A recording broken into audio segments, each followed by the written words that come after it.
And what exactly do you mean when you're talking about dividing irises? Well, dividing iris means breaking them apart and getting them ready to plant. And these iris are grown on what's called a rhizome.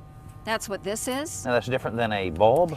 Yeah, it's kind of a bulb, but basically a rhizome is something that grows horizontally on the surface or slightly under the surface. And actually one of their cousins here, the calla lily, also grows that way too. Huh.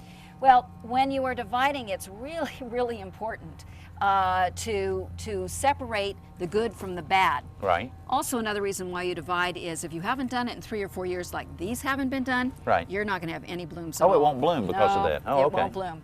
So the important thing is that you want to pull them up and separate out those that still have some growth on them. This is in pretty good shape. We've got some good roots here.